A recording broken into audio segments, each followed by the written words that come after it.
We all go to school, didn't we? And then we are all out here in the job market and we're wondering where is the work so that we can do it. And I also used to experience a lot, just focus on your career, look for the ideal job and things are going to work out. But the reality is I will not sit down, sending applications, waiting for the day one day an opportunity will come. How can I start creating opportunities as well? Are there problems that God has empowered me to solve in my community, in my family? And slowly, that's how I started the aspect of by tapping into the resources that I have.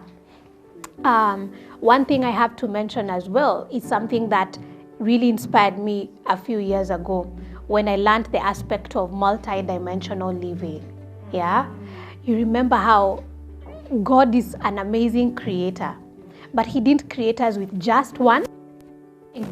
So who is there and who has a right to tell us that you can only be a nurse only and that's it for the rest of your life? Who has a right to tell you, oh, you did secretarial, you can only be a secretary all your life? Oh, you did agriculture, you can only do agri stuff all your life? No. And slowly starting to tap into our purpose, our talents, and then God starts showing you all the different ways that you can support people and that people can also support you back and build value for you. Let's acknowledge what wealth is, or when we say I am wealthy, we all are. What does that really mean? Or I want to be wealthy. Wealth is all about being able to live the lifestyle that I want, yeah, whether or not I am actively working. You get what I mean? Like 10 years from now, if I choose that, hey, thank you very much, Centonomy, for the work. Thank you very much, my coaching business, but now I want to take a break. Can I still afford my lifestyle even when I am not working? You know, when the pandemic struck, and that's when it was such a reality for me, even me who is a trainer on these matters, and business went down, okay? No income is coming in, salaries are being cut, you don't even know whether you have a job or business or not, because even business aspects were shaken. Are you able to comfortably afford your lifestyle, whether you are working, even if you're working or not? That's what wealth is all about. And that's what we are commissioned to do. For us to be sisters who are taking care of the resources in the world that God has given us, we have to actively build our wealth. We have to know how much money is coming in, how much money is going out, where is it going out to, and how can I protect it? How can I grow it? Our opportunity here, and what I'd like to eventually talk about, is how can we build ourselves in a way that we are not wholly dependent on our sweat. Because the reality at the moment of life is, if I don't sweat, I will not eat. If I don't sweat, my child will not go to school. And that's why so many of us are stressed, Nkada. That's why so many of us are like, oh yeah, I would love to dedicate my life to ministry, but I don't know where my rental payments will come from. So how do we shift our mindsets and start doing the things that need to be done so that we can be able to live that kind of a life? Being broke is purely not being able to afford your lifestyle and finding yourself living a life that is beyond your means. But I earn, for example, 50,000 right now, but to be honest, the bills I have are how much? 100. Where is that extra 50 coming from? And then every month living in that cycle. And wealth is not just about money. It's about the rest of the life. If I'm having to look for the other 50,000, right? I'm going to borrow it. I'm going to, from the banks, from institutions, from my friends, from my families. What happens to my mind? How do I sleep? How do I handhold my children? How do I handhold my fellow sisters? Or it becomes just a very stressful experience. And you cannot say you are wealthy only if you have money. You have to have 360-degree holistic health and wealth. And I think that's why we are here. That's why in our lives, we just can't talk about money only. We also have to talk about our mental health. We have to talk about our health and all these spiritual health as well. And if all of that don't connect, I'm broke. Many times the decisions we make are not logical. And if you dig deeper, okay, if you dig deeper, it's not about your education background. It's not about who is your coach. It's about certain mental constraints. It's about how you grew up. It's about your psychology. We are in charge of the resources that we are given. Your mind, your money, and even if you find certain people in your life, and it's not just men, okay, it can even be your mom, it can even be your dad, people manipulating you to do financial mistakes that you end up going to clean up. And so one of the key tools that we talk about, that I learned and I said I will be applying in my life, and I have applied and it works, is what we call the debt snowball. Have you heard about it? The debt snowball. I can tell you for a fact, from my own experience, it works. It means facing your debt and your loans head on. You go and put together all the loans that you own.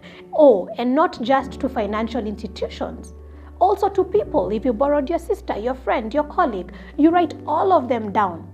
For many of them, you've already come up with a plan of how you will be paying them, isn't it?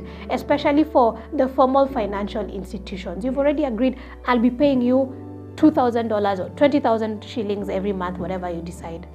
And then now, doing a simple calculation where you divide how much you owe by how much you have been contributing every month. And then now what you're doing is you're prioritizing your loans. You want to see which is a loan that is going to be cleared fastest. Are we together till there? Yes. Which is a loan? You might find you have 3 loans. One loan will be cleared in 12 months. Another loan will be cleared in 3 months. So the loan that has the least months to go is a loan that you activate first. What does activating it first means? It means looking at your finances and asking yourself, where can I get some extra money that I can add on to the payment that I usually make on this loan that has the least time to go? Have I lost anyone? Yeah? And then you start making that extra, okay. And you start making that extra payment there. Once it's done, the amount you used to pay on that first loan, the whole amount, not the extra amount, yeah? The whole amount you used to pay on that extra loan, you pay on the second. You get what I mean? So if you used to pay 20 and then 20,000 for this example, and then you decided, hey, from my budget, I've gotten an extra 5,000 bob. Now, once you clear that loan, you remember you used to pay it at 25. That 25,000 you are paying, you bring it forward to the next loan, all of it. You don't go to celebrate. Slowly you keep doing that. Once you're done, you go to the next one, all of it. And slowly you realize your goal is to pay down your debt faster, but you have to be so disciplined to make those extra payments. When I think about it, for me, it's not about the age. We all say age is just but a number. It just doesn't apply to relationships. It also applies to our journey of wealth creation. How you save, how you invest is purely dependent on your goals. What are your goals? Each of us in this room, our goals are different. And you know what? The reality of life, each goal has a financial price. Each goal has a price. Does going to heaven have a price? It does. Everything has a price. So it's about you finding out, what are my goals in my life? You know, do I want to educate children because I love education? Do I want to build a home because I think that's important for me? Do I want to be traveling, for a whole year after 5 years from now? I need to write down my goals, because my goals are the ones that are going to advise me and show me the truth of where my money needs to go. Now, I need to clarify one thing. There's a difference between saving and investing. Saving is putting aside money for a rainy day. So you can't say that you're going to be wealthy with savings. Savings is purely protection. And that's why when you save, where do you put that savings? Where do you put money for savings? In a place you can easily access, isn't it? Like a bank savings account or a money market fund, okay? You can't put money that you're saving in shares, in property, in things like that. So saving is purely for protection. It's purely for an emergency. Investing means you're growing, the mission for that money is to grow it and grow it exponentially. So it means that where you're going to put that money has to make it grow. And when it comes to investment, there are different goals. Savings, it was just one goal, protection. But investing, there are 3 different goals. 3 key goals for investing: capital preservation, income generation, and capital growth. Yeah. And for each of those 3 goals, there are different investment tools. There are different places you can invest that money on for each of those goals.